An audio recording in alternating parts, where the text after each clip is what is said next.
preschool, you can head on down. You've got some fun things going on. Yeah. All right. If you've got your Bible this morning, we're going to be in the book of Malachi. If you don't have a Bible, there's some in the back of the room. I would encourage you to grab one. Same as last week, we're just encouraging you to kind of just skim and scan. We're going to be taking one section of this fourth chapter, little last book of the Old Testament. But anyway, glad you're with us on this second Sunday of Advent. So let's start out with a bit of a mental experiment. So okay. Deep breaths. Breathe in, breathe out. You've done it. Wow, okay. All right, now close your eyes. Now picture peace. Picture peace.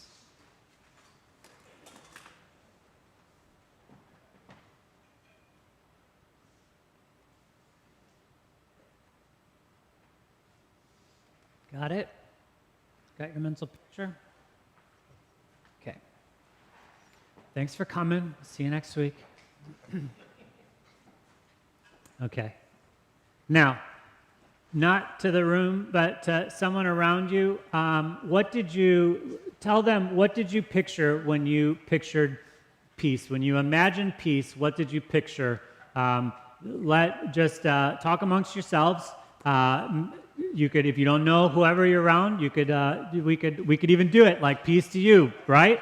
And you could introduce yourself. Hey, I'm me, and here's what I pictured when I did that. Okay, so we're just going to take a minute or two on that. Go.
All right, so as it always is when you're in a peaceful place, I'm interrupting you.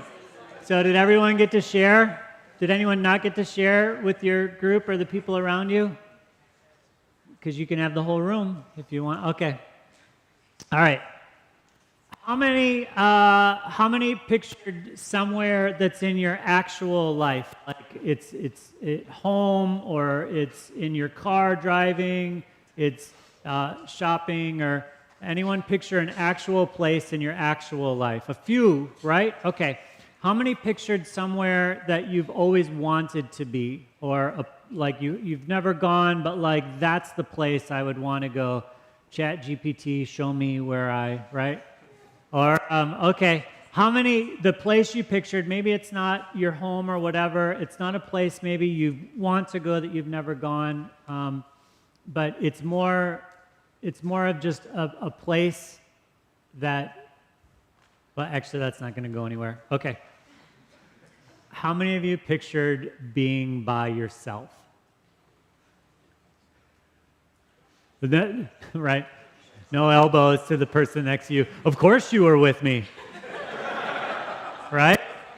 That wasn't a trap, but if it went that way, I'm sorry. This was a Sunday. Amy's not in here, so, I can get away with things. It's interesting. Isn't it like maybe out in nature or alone with the book or fishing by a river, all these different places that we picture? It's not lost on me that as we're picturing that, there's an element of this that for many of us in the room, we're by ourselves. For those of you who weren't by yourself as you were picturing that, that's interesting. I feel free after service to I would be curious to know, like, what were you picturing? Was it time with family or whatever? Or this isn't a Rorschach's test where I'm like, oh, that's very interesting, a butterfly. It's a thing. So this morning, actually, with those two things in mind, we're actually going to end in a space where we are looking at those times of solitude when we're by ourselves, who we are when we're by ourselves, and what God is doing with us in that space. But this morning isn't about finding peace only when we are by ourselves. I'm sorry, Team Introvert, that isn't the only place. And so it's not lost on me that every year as we move in and towards Christmas, this crazy time, right, that one of the themes that for sure we're going to talk about is peace. And we sang this, and we're reminded of this from Isaiah chapter 9, verse 6, for unto us a child is born, to us a son is given, and the government will be on his shoulders, and he will be called Wonderful Counselor, Mighty God, Everlasting Father, Prince of Peace. He is Emmanuel. That right there could be a whole 4 weeks on how, as the people of God, followers of Christ, we find hope and comfort in Emmanuel. This idea that God, creator of heaven and earth, being with us, near us, is actually a comforting thing.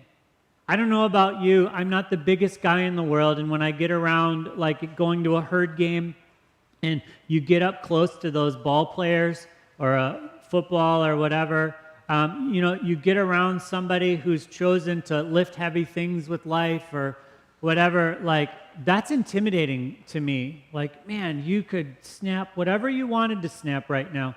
I need okay. And now take that to the infinite level. God, creator of heaven and earth, the one who all things exist because of, the one who spoke it all into being, God, Emmanuel with us, God with us, that is a source of not just hope, right? Because you can have hope if you're in a tough space that somebody big is going to come in and rescue you, or big is going to come in and take care of business. Not just hope, but peace. God with us is a thing of peace. So how can we not like Prince of Peace, especially in a season of so much rushing and all of that time where we've got like maybe 3 open slots and really 39 things that want attention? And so is it any wonder that when we picture peace, it's away from things that require something of us? Did anyone, when you were picturing peace, picture work or picture a classroom? You did, Becca. Okay. Next year, you're teaching this topic because you figured it out. And that's not to say we don't have elements of peace in those spaces, or where we do find peace that we have elements of non-peace, right? This morning, if we were to ask 10 different people their definition of peace, we would probably get 10 different, different ideas for it.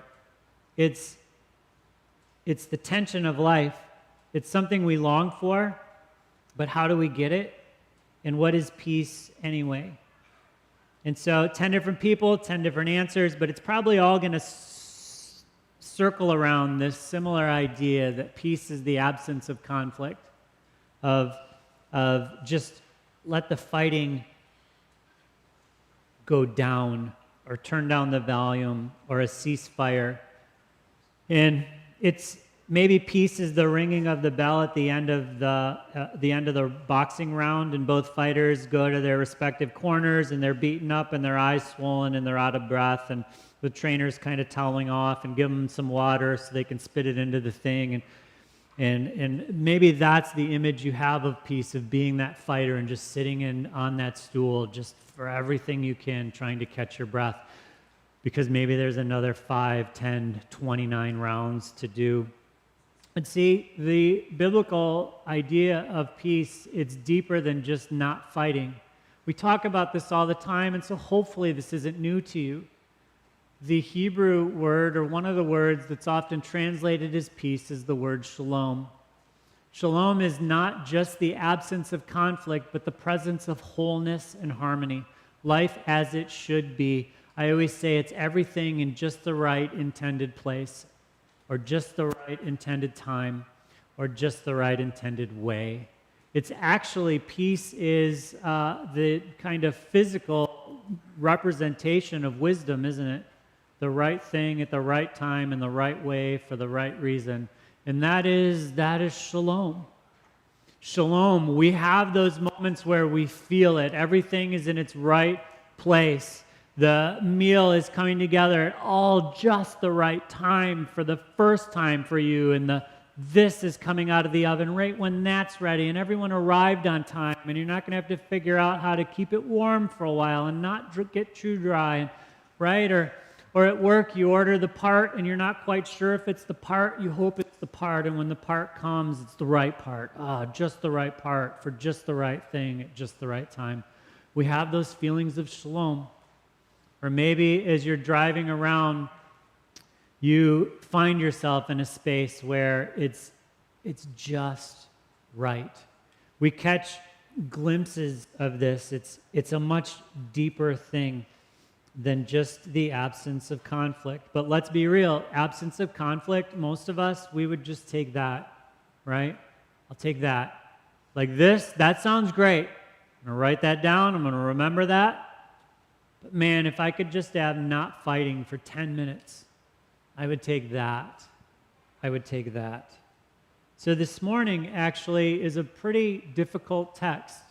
We're in the Old Testament book of Malachi, one of the minor prophets. Malachi is known as, and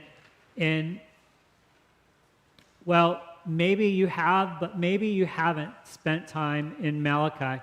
I found myself in the reading this morning. It's just a couple verses, or not this morning, this week, studying this, and found myself Malachi chapter 3, verses 1 through 4, and we're going to look at this in a second. But I found myself reading this, and I'm like, this is a beautiful Advent. This is a beautiful passage of Scripture that points us to God being our source of hope, our source of peace, our source of making this right. Where does this live in the bigger of the context? And the beauty of it is when we find ourselves in passages like this, and you look and you go, there's only 4 chapters in this book. I'm going to do this.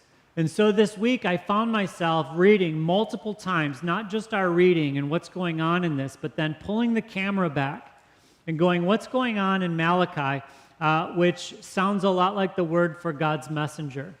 And so there's differing opinions in the scholarly world on who Malachi was. Is Malachi one specific person? Is Malachi a reference to just God's messenger? And at the end of the day, it doesn't matter much. Those are just the things that are kind of interesting. You're there, but if you are still turning there, let me kind of paint the scene for this just a bit, okay? So last week we were in the book of Jeremiah, and we heard Jeremiah speaking hope and correction from God to the people. We were in about the 6th century BC. So Jeremiah's time frame is it's the northern, or the kingdom of Israel is divided into 2 kingdoms. That had happened generations before. The northern kingdom had warning, and idolatry. The people wouldn't turn back. Eventually, the Assyrians come in, wipe them out, take the 10 tribes away, and they're lost to history. But the southern kingdom's still there. Jerusalem, the city, Judah, the tribe. And so there is this, you've seen what happened in the north, now you correct. Do it right. Turn. And we have a few generations after the fall of the north where you just kind of wonder and we're seeing, and then we get to Jeremiah and God's still speaking to them and saying, turn, turn, turn, and they don't. And then we saw last week the fall of Jerusalem in the 6th century. And so Babylon comes in, invading empire, wipes them out, God's judgment, horrible news. But then we read last week that God was not going to abandon his people, that exile was going to be this hard reset, but not the end of the story. And so that's good news for us when we find ourselves at these places where it feels like everything's at an end, right? That the job's lost or the marriage just feels like it's just by a thread. Or whatever else, fill in the blank, where we find ourselves looking down the barrel of exile. Or we find ourselves actually in exile. The thing has happened, and here we are, and now what? And so last week we soaked in those words of Jeremiah 33 where God just says, I'm not abandoning you. I'm not leaving you. And in fact, yes, this is incredibly difficult, but I have orchestrated this as correction for you to bring you back in close to me.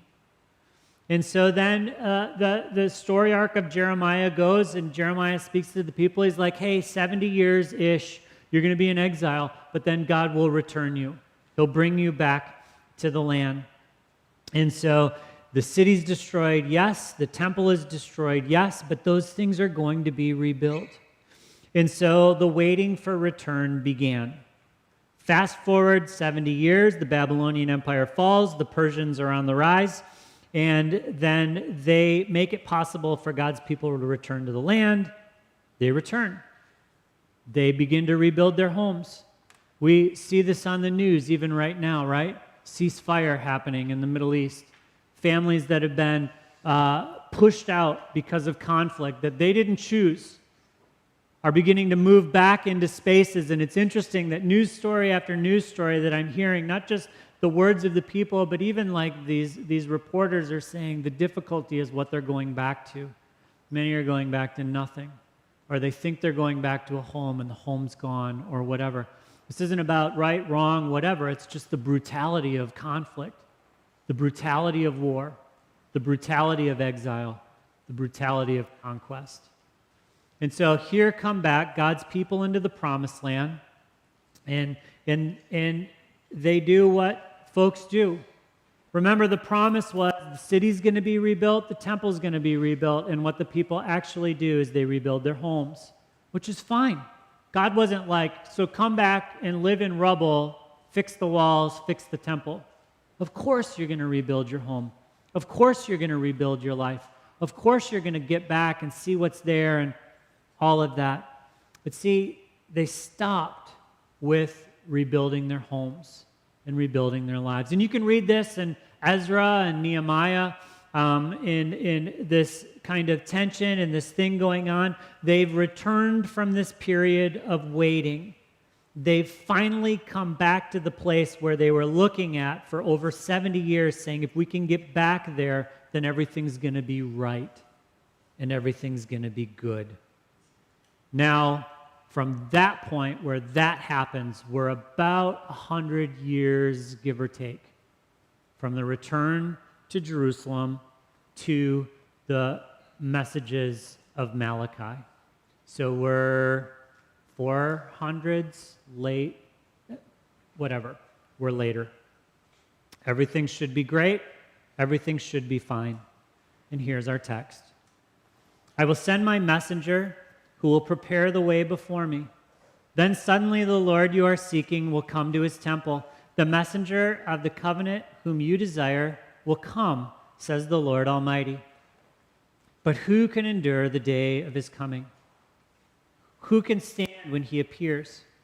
For he will be like a refiner's fire or a launderer's soap.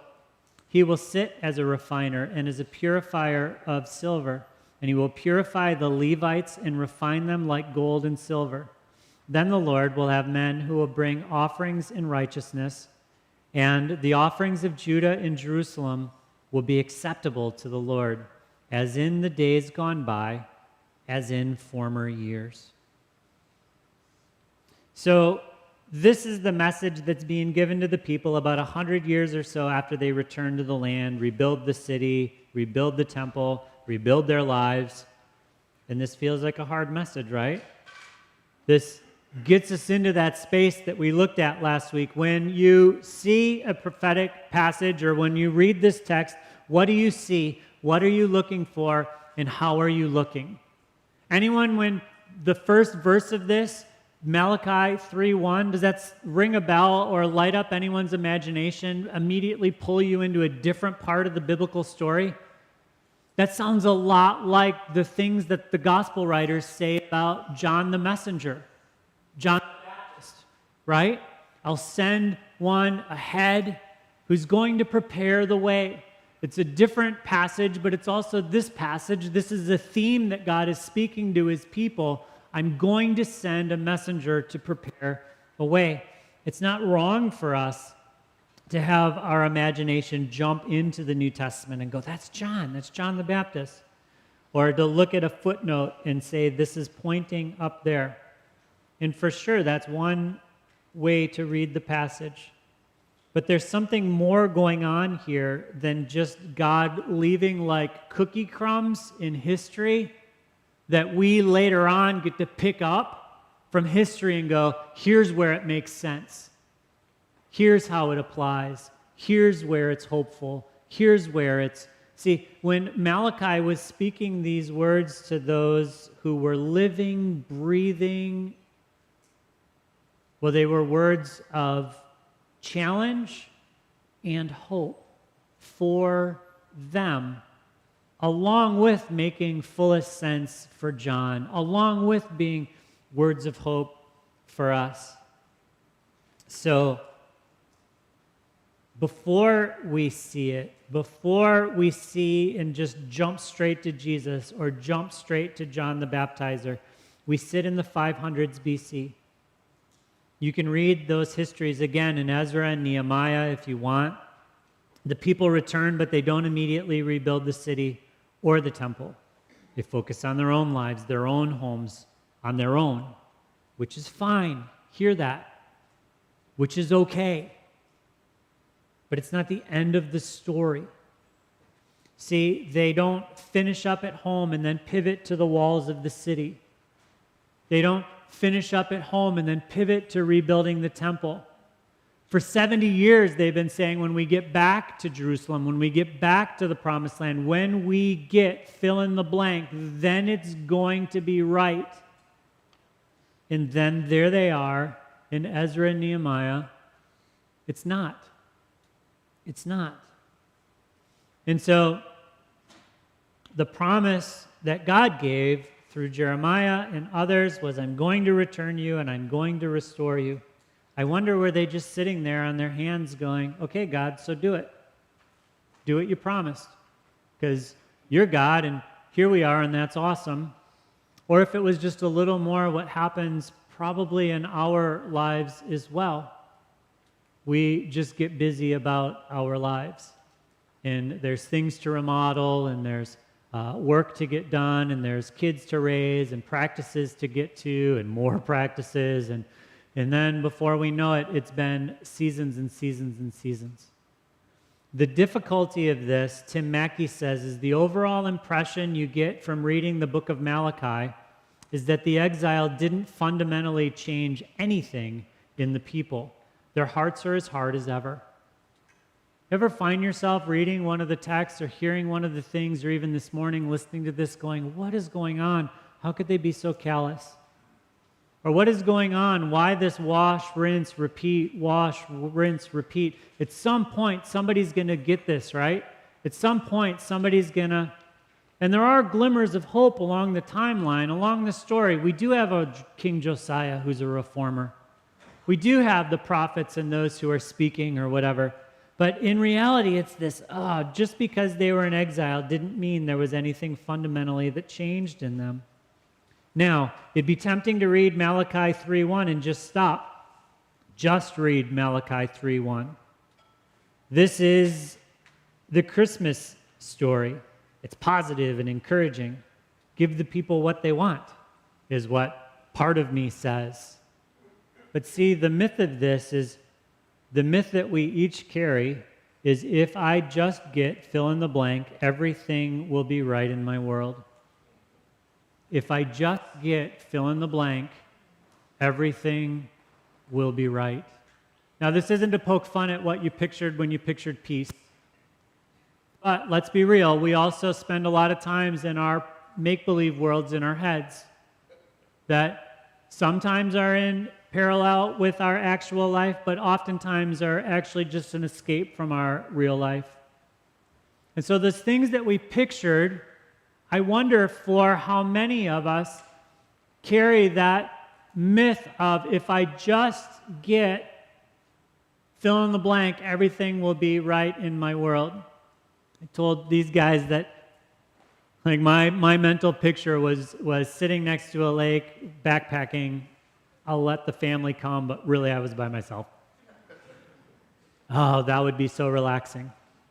I do have to confess that in the last 6 weeks, I've told Amy, I wish it would just get really cold because I need to go winter camping. I need to go outside. I have to go outside. And it isn't necessarily that winter camping is going to fix anything. That's actually pretty miserable if you've ever gone. And if you want to go, I have lots of gear and would love to have you come in misery with me, right, Nolan? It's phenomenal, right? Okay. But the reality is for me, that thing that I was picturing also has just a ton of work. What's the weather going to be like? Is there somebody going to be at our campsite even though we reserved it? That's a huge anxiety for me. Is there enough firewood? Got to get the firewood. Is the family relaxing? Why are the kids at each other? We're out in the woods. We shouldn't be at each other.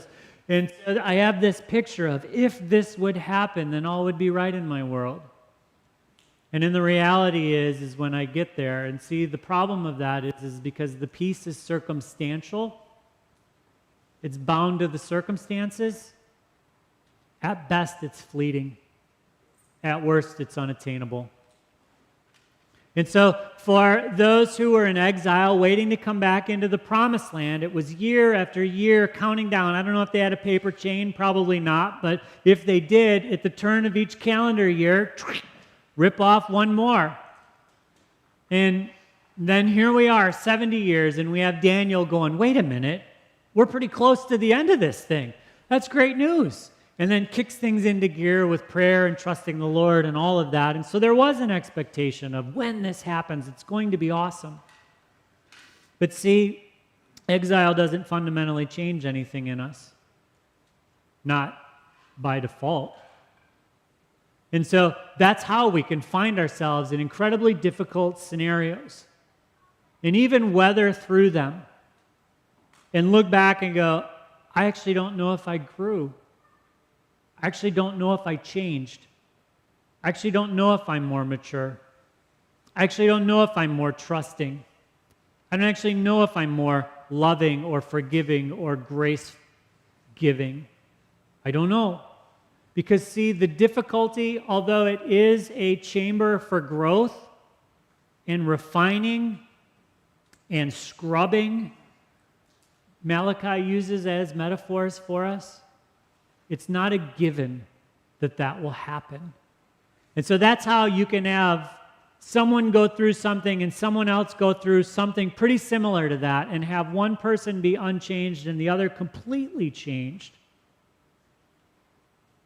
What's the difference? Is it environment? Is it DNA? Is it, well, sure, all those things come into play. But one of the hugest things that come into play in it is it's my posture to what the thing is. So am I raging against it? Am I recognizing that this may actually be a tool that God is using for my good and for His glory? And so part of me doesn't want to teach Malachi as an Advent. Part of me wants to, let's do shepherds, right? Let's do shepherds. Peace on earth, goodwill toward men. Shepherds. Aren't you a shepherd? I feel like a shepherd. Isn't it? Sheep, right? Sheep, right? That's the thing. But see, the reason this is such an important for us to sit in is because I can be a shepherd, be inspired, be reminded of something I didn't realize, and then go right back into my world and yell at the kids and cheat on this and and lie about that and have pride in this and be completely unchanged. Be completely unchanged. And see, one of the reasons that the prophets are such an important voice for us to not skip over, follower of Christ, is that we need to be reminded that our circumstances don't necessarily automatically change us, mature us, grow us, transform us. If it did, the 70 years of the people of God in exile going, when this happens, then it will be all right. Well, we wouldn't need a Malachi, because they'd come back, they'd rebuild the home, or their homes, then they would get busy on the walls of the city, then they'd get busy on the temple, and then they would get busy about the real thing, which would be keeping and following the covenant of God. And so if we had a lot of time this morning, we would turn to Malachi 1, and then we would begin to unpack. There's 6 areas in the 4 chapters of Malachi. It's a very interesting short read. There's 6 spaces where it's this God saying, here's my charges against you. And then the people respond, and then God has the final word. And it's 6, they seem like maybe disconnected areas. Here's the first one. I said we're not going to do all of them, don't worry. And I'd encourage you to spend some time in this week. Well, actually, we're going to get to that in communion. So the areas are things like their love has drifted. Their love of God is drifted. Their worship of God is defiled. He actually says, you're bringing 4 sacrifices at the temple, which at this point has been rebuilt. He says, you're bringing animals that are defiled. You're actually bringing blind animals to come and sacrifice you're doing the sacrifice. You're doing what you're supposed to do. It's not costing you anything. The lambs that you're giving, the things that you're giving, sure, on paper it's costing you something. In reality, you're showing that you're just going through the motions and going through the forms.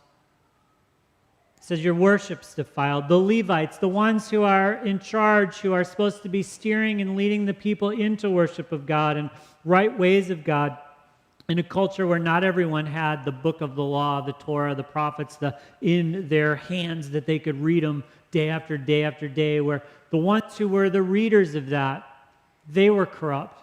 Their hearts had turned. They were off. They're withholding their gifts. They're actually not even giving their tithes. Their marriages are broken and they're unfaithful to their spouses. They're scorning the covenant of God with their unfaithfulness. One of these, right before our text today, God says, you've wearied the Lord with your words. You've wearied the Lord with your words. And their response, how have we wearied him? How have we done that? By saying all who do evil are good in the eyes of the Lord, and he's pleased with them. Or, where is the God of justice?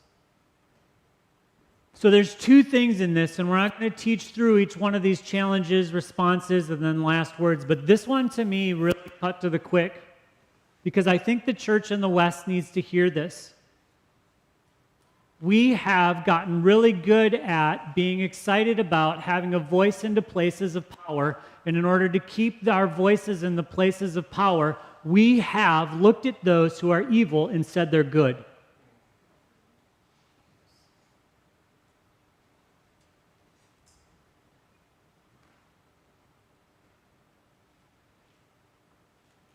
You've wearied the Lord with your words. How have we wearied him? By saying all who do evil are good in the eyes of the Lord and that he's pleased with them. Jay, move along. This is thin ice. These aren't my words. These are God's words through the prophet Malachi. Now, if your brain jumps to one specific office, expand the camera. Expand the camera. I am shocked and not shocked right now to see the vitriol online at saying an act of evil, regardless of the scenario this week in New York, that an act of evil that cut down a life, our culture says, good on them. This should happen. Because look at all the evil that was inflicted by one person. Got what they deserved. Da-da-da. Robin Hood. No. Church. We, followers of Christ, can never allow the norms of our culture to allow us to say that those who are evil are doing good in the eyes of the Lord. Now I get it. These are difficult times, and wherever you look, right? But that's why the prophets are so important in our lives, because they cut us to the quick, and this isn't just about them. How many times in my own life have I been comfortable with something that is evil in the eyes of the Lord, and I've said, well, it's moving towards a greater good.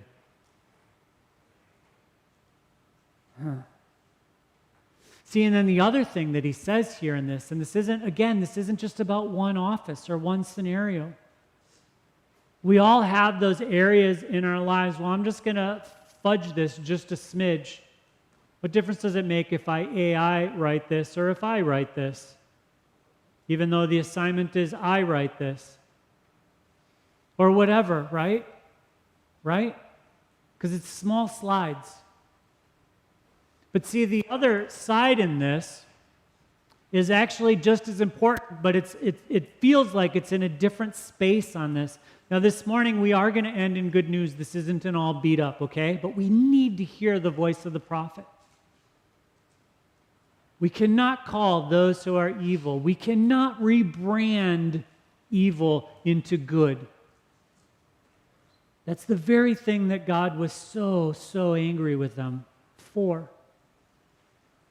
The other in this is we can't sit there and go, but where's the God of justice? See, it's one thing.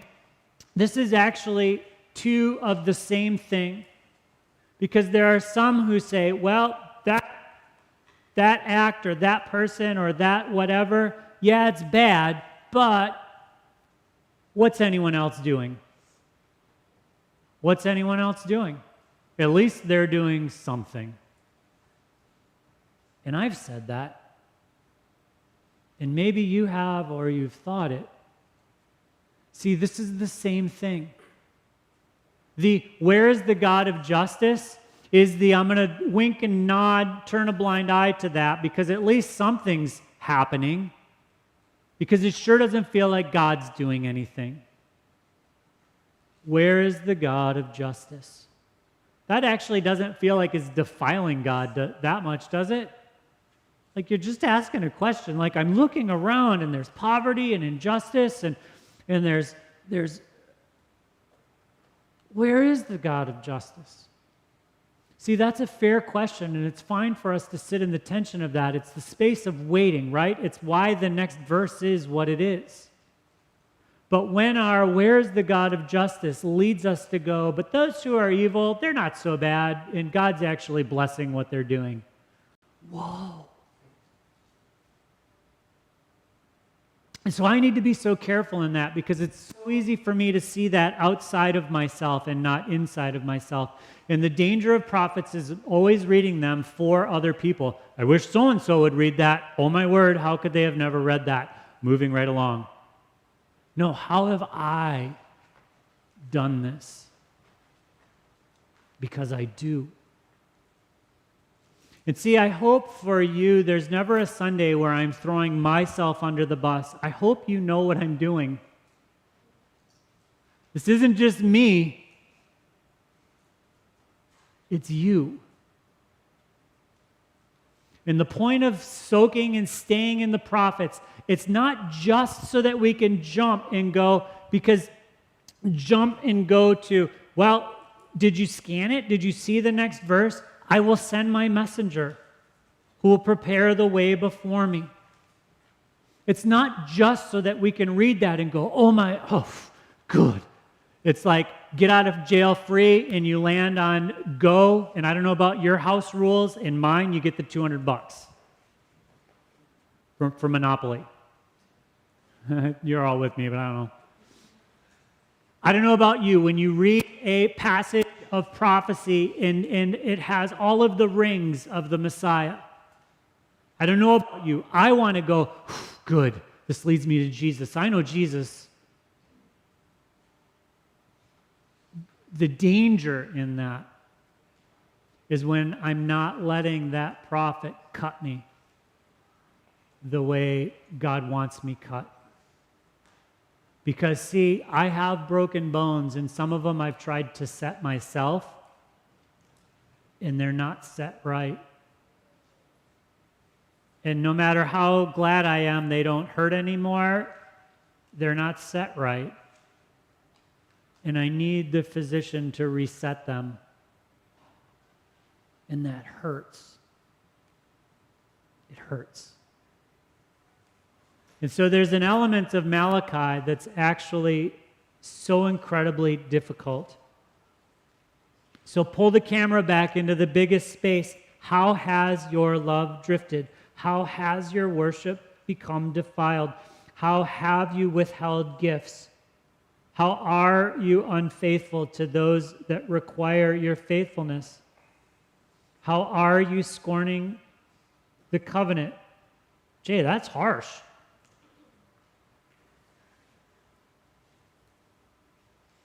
As hard as this is, it's actually good news. As hard as this is, it's actually good news. See, it's good news because I'm being called to reflect on the actual state of my life, of my heart. I can watch It's a Wonderful Life and be so moved at the end of that when the piles of money come in for George, right?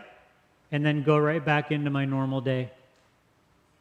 And miss the messages and whatever, unchanged. The prophets, Malachi, he goes, you need to just pump the brakes and examine your life. It's good news because I'm called to actually reflect on my heart. Ann Stewart, professor at Princeton Theological Seminary, says, the purpose of divine judgment is not to punish, but to prepare the way of the Lord. It is to bring restoration and renewed life. It's to train the people in obedience to the covenant so that they may offer reverent praises.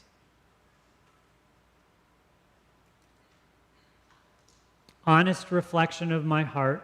Exile doesn't always automatically produce deep life change. Only the refiner's fire, only the launderer's soap can do that. How's that good news? You ever have a favorite something and you get a grease stain? Oh man, it's the worst, right? And you knew it was coming. You had that thought, wear a bib. Put on the apron. Nah, this bacon ain't gonna splash. And then it happens. And you send it through the wash because it's extra strength detergent, and there it sits. Do you take the extra time and get the launderer's soap and work it out? Do you work it? Or do you, I didn't like that much anyway. See, this is the imagery, it's the language that God is using. The messenger is going to come. He's going to be a refiner. He's going to purify. I don't think anything likes to get purified. But we like the end game.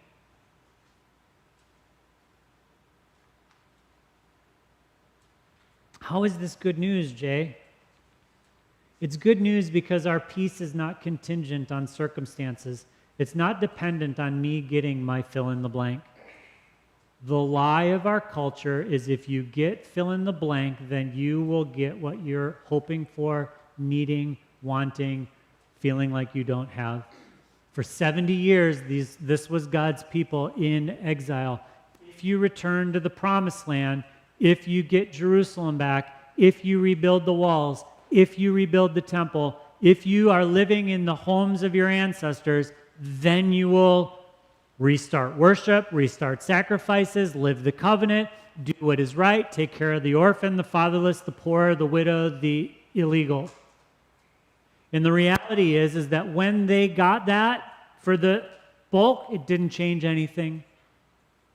And so the bad news is the good news. It's recognizing for us that thing that I so think I want, that I'm fixated on, that I'm just, oh man. Your peace is not contingent on getting that. It's also this, because that one we talk about all the time. But the other side of it is this. When we do get the thing, and we don't know what to do with it, Heath Ledger Joker, or when we do get the thing and it doesn't complete us, when we do get the thing and we're still empty, when we do get the thing and we're shocked at how quickly the dopamine hit falls off and we find ourselves needing the next hit, when we are in that space, there can be such shame and guilt in what is wrong with me, because I have been wanting this for so long, and now that I've had it, why am I still... Anyone else been there? I have. I owned a 1976 Volkswagen camper van. Guess how complete I felt on the other side of owning that? Not as complete as you would imagine. Wouldn't it? No.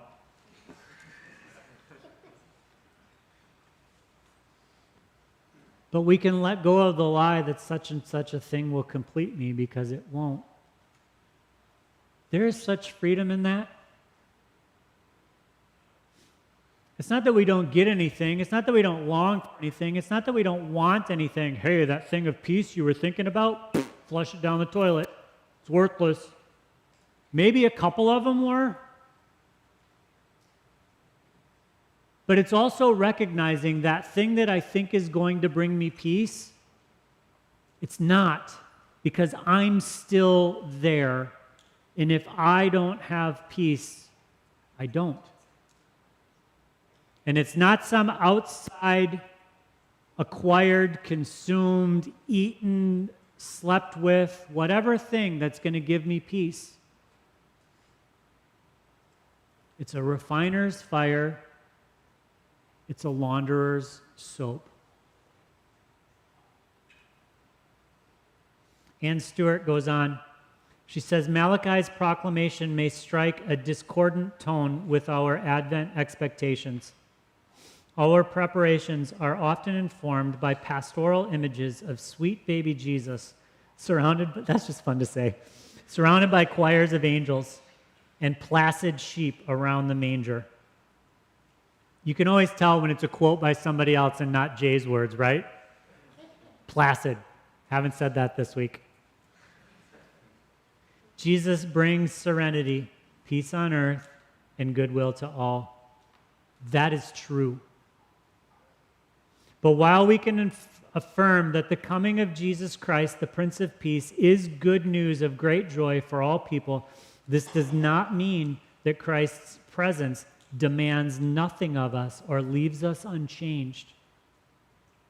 It's not just sweet baby Jesus. Like a refiner's fire and a cleansing soap, the arrival of Christ in our midst calls us to reverent obedience and faithful praise. These were, if you boil them down, the two places that the people at the time of Malachi had gone off the rails on. Their praise and worship was corrupt, was defiled, that's good enough. And they were unfaithful.